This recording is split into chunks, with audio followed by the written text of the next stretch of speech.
तर मंडळी, नेमकं असं काय झालं की अवनी दांगट परिवाराला सोडून हॉस्टेलमध्ये राहायला गेली आणि राजाने सुद्धा यामध्ये तिची साथ दिली. या सगळ्या प्रश्नांची उत्तरं तुम्हाला आजच्या एपिसोडमध्ये बघायला मिळणार आहे. त्यामुळे हा व्हिडिओ शेवटपर्यंत बघाच, पण चॅनलला जर सबस्क्राईब केलं नसेल तर पहिल्यांदा चॅनलला सबस्क्राईब करून घ्या. तर मंडळी, एंटरटेनमेंटचा जबरदस्त डोस आणि मालिकांचे सगळ्यात आधी अपडेट घेऊन आली आहे तुमची लाडकी शिवानी साळुंके. आणि तुम्ही पाहताय बाई तुझा आशीर्वाद या मालिकेचा आजचा ट्विस्ट.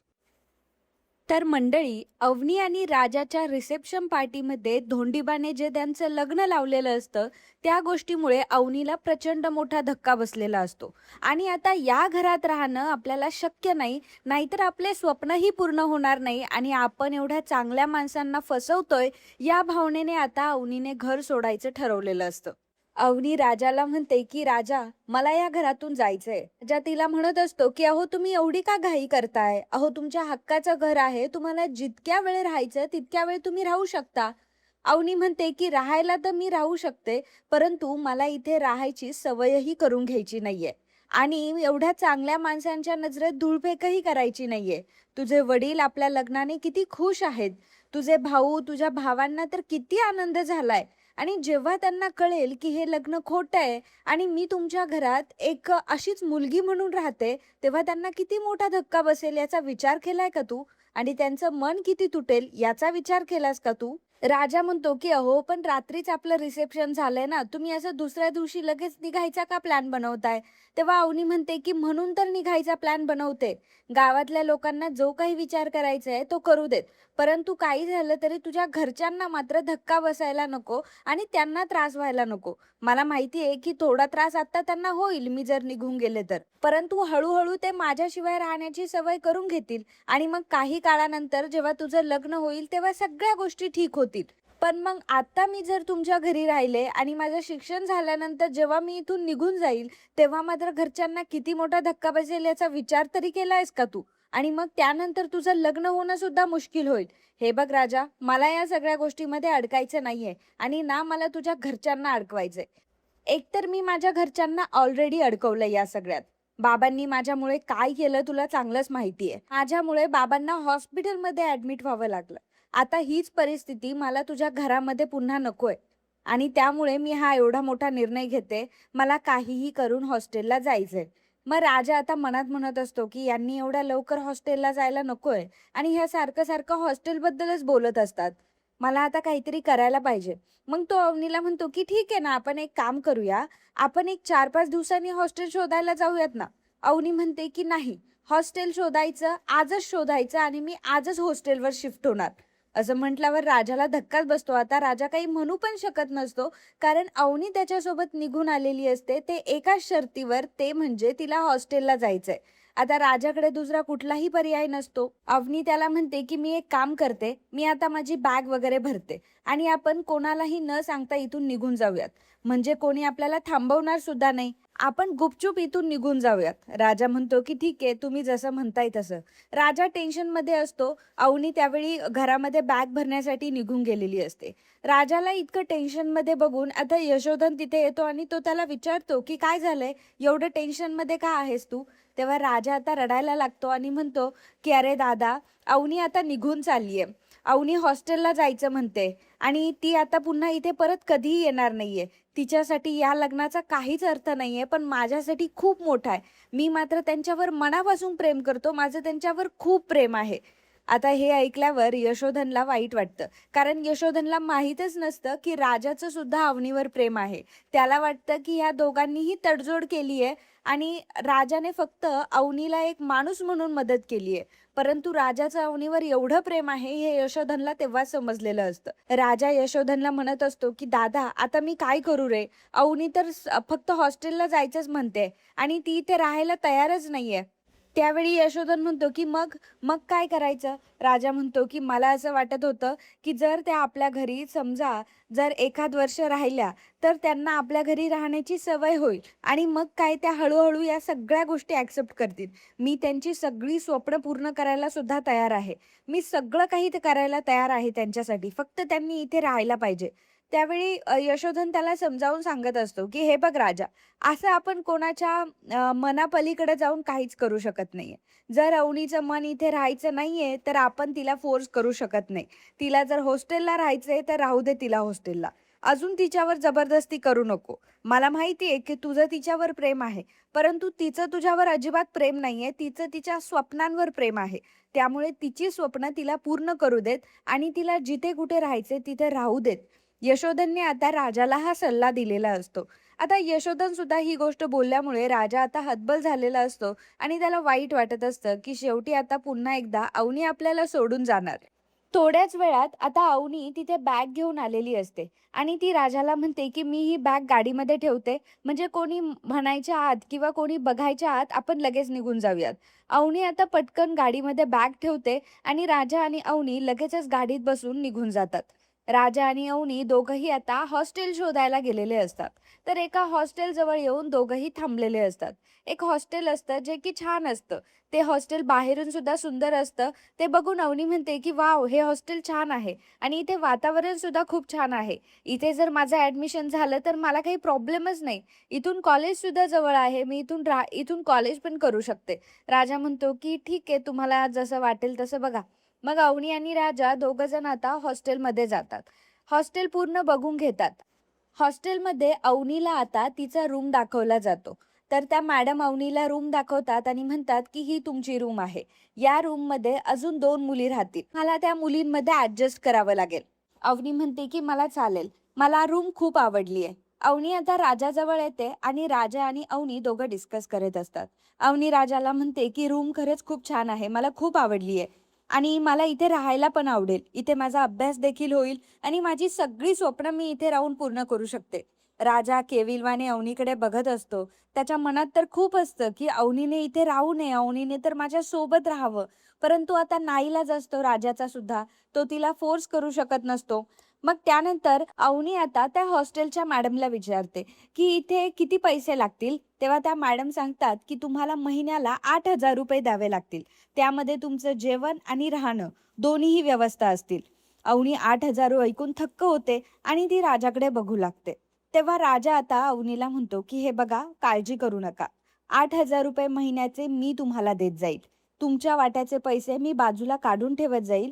तुम्ही इथे हॉस्टेलमध्ये तुम्हाला राहायचं असेल, तर तुम्ही राहू शकता, आरामात राहू शकता. ₹8,000 महिन्याच्या महिन्याला मी तुम्हाला पाठवत जाईल." हे ऐकल्यावर अवनीच्या डोळ्यातून पाणी येतं. अवनी राजाला म्हणते, की "मला तुला काय बोलावं ना, हे खरंच माझ्याकडे शब्द नाहीयेत. म्हणजे तू किती करतोयस माझ्यासाठी आणि एवढे ₹8,000 द्यायला मला तयार सुद्धा झालास, ते फक्त माझ्या स्वप्नांसाठी. तू माझा कोणी नाहीयेस, माझा ना भाऊ आहेस, ना माझा नवरा आहेस, ना माझा कोणी सख्खा आहे. तरी सुद्धा सख्ख्यापेक्षा जास्त तू माझ्यासाठी करतोय, ही गोष्ट मी आयुष्यात कधीच विसरणार नाही. ज्या दिवशी मी मोठी होईल, मला ज्यावेळी नोकरी लागेल आणि मी स्वतःचं कमवेल ना, तेव्हा राजा मी तुला नक्कीच मदत करेल." तेव्हा राजा म्हणतो, की "अहो, तुम्ही एवढ्या बाकीच्या गोष्टी नका बोलूत. तुम्हाला इथे राहायचंय ना, झालं तर मग. तुमचा प्रश्न सॉल्व्ह होईल. तुम्ही पैशांचं अजिबात टेन्शन घेऊ नका. तुम्हाला ₹8,000 महिन्याला मी कसेही पूर्ण करून देईल." अवनी राजाकडे बघत असते. अवनी राजाला म्हणते, की "थँक यू सो मच. पण हां, मी तुझे हे पैसे ठेवणार नाही हां. असे समज, की तू हे पैसे मला कर्जावर देतोय. मी या पैशातले सगळे पैसे रिटर्न करेन. फक्त एकदा, एकदा मला माझी ऑर्डर येऊ दे. मग बघ, तुझे सगळे पैसे मी रिटर्न करणार आणि तू दिले त्यापेक्षा जास्त तुला देणार." राजाला वाईट वाटत असतं, की अवनी त्याच्यासोबत फक्त व्यवहार करत असते आणि व्यवहाराबद्दल बोलत असते. पण राजाचं मन असं तुटत असतं. त्याला वाटत असतं, की अवनीने असं नाही बोलू. तिला आमच्या घरी नाही राहायचंय तर ठीक आहे. परंतु असं व्यवहारवादी बोलणं माझ्याशी करू नये.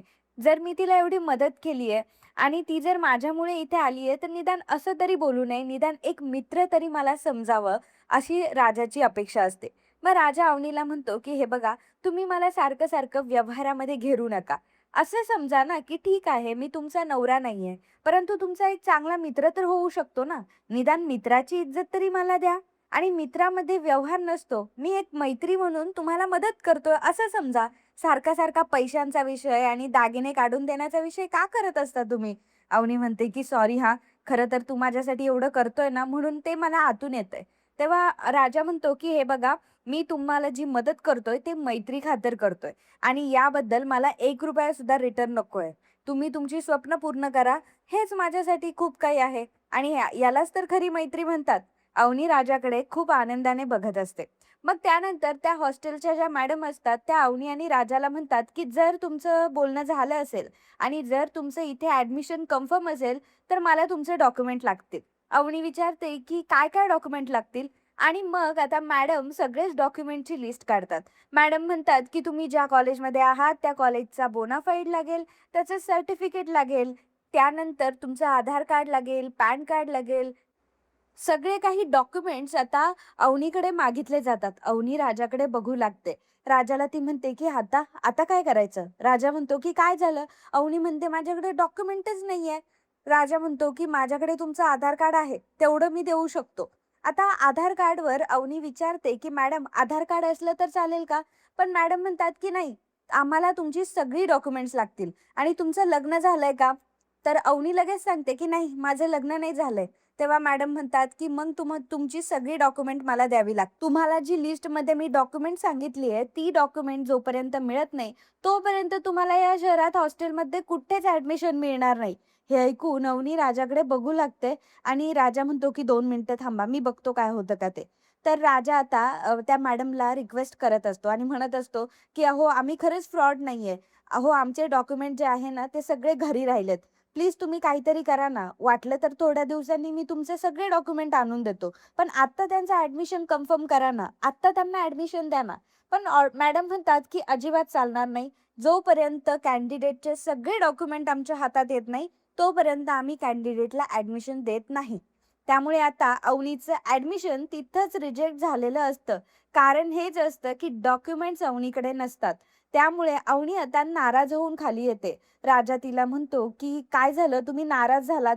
अवनी म्हणते, की "मग काय करू आता? आता मला हॉस्टेलला कसं ॲडमिशन मिळणार? माझे सगळे डॉक्युमेंट जे आहेत, ते सगळे डॉक्युमेंट घरी आहे आणि घरी मी डॉक्युमेंट्स आणायला कशी जाऊ? मी पण किती मूर्ख आहे, की जेव्हा घरातून निघाले, तेव्हा सगळे डॉक्युमेंट घेऊन निघायला हवं होतं आणि आता डॉक्युमेंट्स मी घरी ठेवून आले आणि मी जर घरी गेले, तर मला मात्र महेश दादा आणि बाबा घरामध्ये घुसू सुद्धा देणार नाही आणि डॉक्युमेंट घेऊ सुद्धा देणार नाही. आता मी काय करू मला कळत नाहीये." तर राजा म्हणतो, की "अहो तुम्ही कशाला टेन्शन घेताय? माझं घर आहे ना, माझ्या घरी राहा ना तुम्ही." कोणी म्हणते, की "अरे तुझ्या घरी राहायचं नव्हतं म्हणून तर मी हॉस्टेलचा ऑप्शन शोधला होता ना. नाही मला दुसरा काहीतरी पर्याय करावा लागेल." तर अवनी म्हणते, की "ऐक ना, तू माझ्यासाठी एखादी रूम शोधू शकतो का? म्हणजे एखादी रूम, सेपरेट रूम शोधू शकतो का?" तर राजाला वाईट वाटत असतं, की अवनी फक्त माझ्या घरी राहायला नाही म्हणते, बाकी तिला सगळे ऑप्शन माहिती आहेत. कुठं राहायचं, काय राहायचं. तेव्हा राजा म्हणतो, की "हे बघा, मी तुम्हाला घरसुद्धा बघेल, तुमच्यासाठी एखादी रूमसुद्धा बघेल, पण त्यासाठी मला नीट चौकशी करावी लागेल. कारण कुठला एरिया चांगला आहे, कुठला एरिया सेफ आहे, हे बघावं लागेल. कारण शेवटी तुम्ही एकट्याच राहणार आहात. त्यामुळे आपण एक काम करूया, आपण यावर चांगला विचार करूयात आणि मग निर्णय घेऊयात. तोपर्यंत तुम्ही बिनधास्त माझ्या घरी राहा, तुम्ही काही काळजी करू नका." अवनी म्हणते, की "ठीक आहे, चालेल. तोपर्यंत मी तुझ्या घरी राहते आणि जेव्हा मला रूम भेटेल, जेव्हा एखादी चांगली रूम भेटेल, तेव्हा मी रूमवर शिफ्ट होईल आणि मी एकटीच राहील." राजा म्हणतो, "चालेल." मग अवनी आणि राजा दोघंही तसेच घरी निघून येतात. परंतु राजाच्या मनात तीच टकटक असते, की पुन्हा एकदा जर अवनीला चांगली रूम भेटली, तर अवनी मात्र घर सोडून जाणार हे नक्की. त्यामुळे राजाला वाईट वाटत असतं. परंतु आता या वेळेला तरी पुन्हा एकदा अवनी राजासोबत घरी आलेली असते. तर मित्रांनो, हा ट्विस्ट एपिसोड तुम्हाला कसा वाटला हे मला कमेंटमध्ये नक्की सांगा. आणि जर अजूनही तुम्ही चॅनलला सबस्क्राईब केलं नसेल, तर चॅनलला नक्की सबस्क्राईब. मंडळी, खरं सांगू तुम्ही खूप छान कमेंट्स करता. तुमच्या सगळ्या कमेंट्स मी वाचत असते आणि प्रत्येकाला रिप्लाय देत असते. आणि त्यामध्येच एक कमेंट मला खूप आवडली, ती म्हणजे कविता वायकर ताईंची. त्यांची कमेंट होती, की "खूप छान मालिका आहे ही आणि भावाभावांचं प्रेम आत्ताच्या परिस्थितीत कुठे पाहायला मिळतं. यामध्ये खूप शिकण्यासारखं आहे."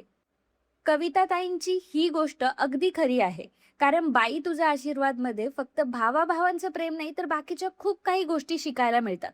त्यामध्ये भावाभावांचं इतकं घट्ट प्रेम असेल किंवा एखादी मुलगी जी तिचं स्वप्न पूर्ण करण्यासाठी तिच्या घरातून सुद्धा पळून येऊ शकते. मुलीच्या वडिलांना तिची स्वप्न सोडून ती फक्त या घरची इज्जत आहे एवढंच दिसतं. आणि सुला आत्यासारखी आत्या खूप जणांच्या घरी लाभलेली असते, जी स्वतःचा हिस्सा विकून भावातल्या सूरला घरामध्ये सुद्धा हिस्सा मागत असते. अशा खूप काही गोष्टी आहेत या मालिकेमध्ये ज्या रिअल बेस्ट वाटतात. तर मंडळी, लवकरात लवकर ही मालिका महाराष्ट्राची नंबर 1 मालिका होणार आहे, यात काही शंका नाही. कारण खरंच मालिकेचा ग्राफ हा नुसता वर जाताना दिसतोय. तुम्हाला याबद्दल काय वाटतं मला कमेंटमध्ये नक्कीच सांगा.